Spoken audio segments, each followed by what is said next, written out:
What up, you weirdos? Dave here, and I like knives. Here to talk to you today about the Kershaw Skyline with a blade of a little bit longer than 3 inches, handle length corner to corner of 4 inches, width of 1, and a depth of a little bit less than half an inch. This is a very good blade.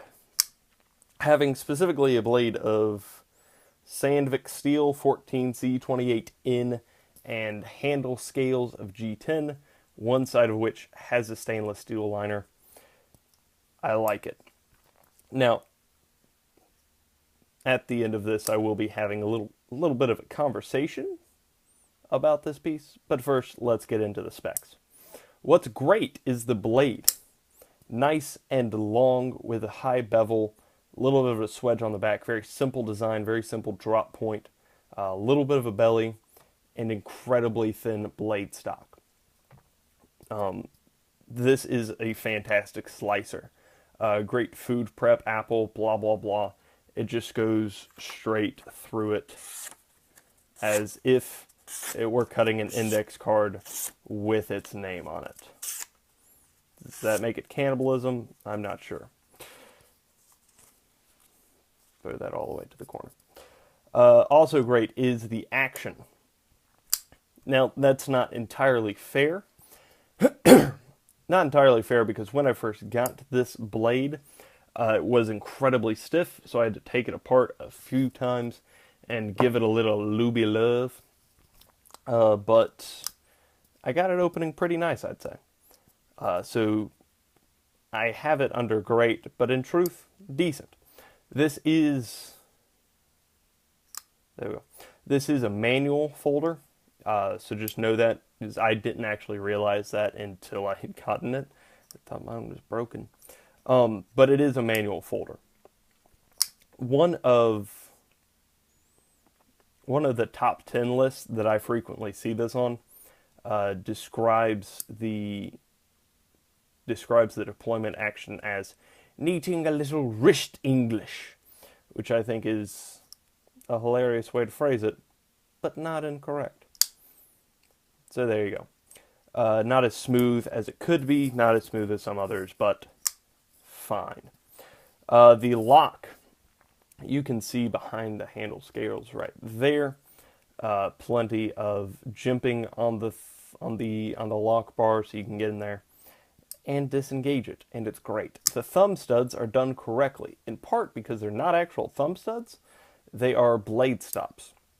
So you can use them. Ow! You probably can use them as actual thumb studs. But the fact of the matter is they are very tiny and very sharp and not meant to be used as thumb studs. They're blade stops. So they are completely out of the way and catch into this little Batman ear, which I think is quite cute.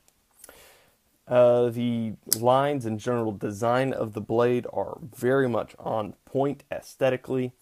This is straight as an arrow, which is wonderful and makes it incredibly comfortable in hand. The finger choil right in here where the lock is, using the flipper as a finger guard. On the lower bit of the handle where your other 3 fingers go, there's a little bit of a curve, which just rests your hand very, very nicely. So there are a number of things that you can do with this blade, a number of grips that you can have with it. It's great. I'm a fan. Cult culture I'll come back to. That's the conversation that we're going to be having later. Unfortunate is, we'll start with the clip. First off, it is a 2-position tip up or tip down. Tip down or tip up, there we go. But because of the design of the handle, the parallelogram nature combined with the placement of that screw and that unlined lanyard hole, it means that the pocket clip is simply egregious.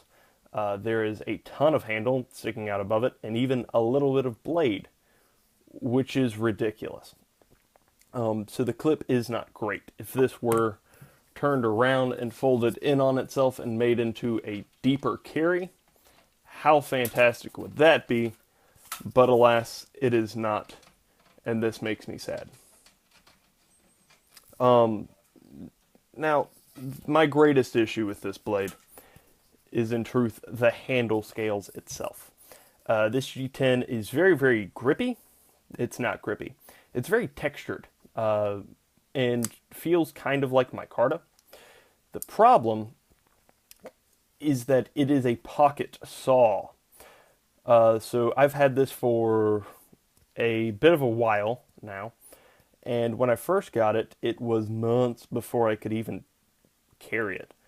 Because every time I went to put it in my pocket, it was a struggle. And every time I pulled it out, I thought I was destroying my pants. I like my pants. I don't want them destroyed, just kind of as a general rule. So I couldn't carry this because it did not work for my life. Then eventually I took the pocket clip off and sanded the handle down. Because it is just G10, it is very easy to sand. So it was not a difficult project. So just sanded down the grippiness a little bit. I need to take the pocket clip off soon and go back at it so I can get a little bit more of the handle. But right here under the pocket clip, as smooth as the blade surface.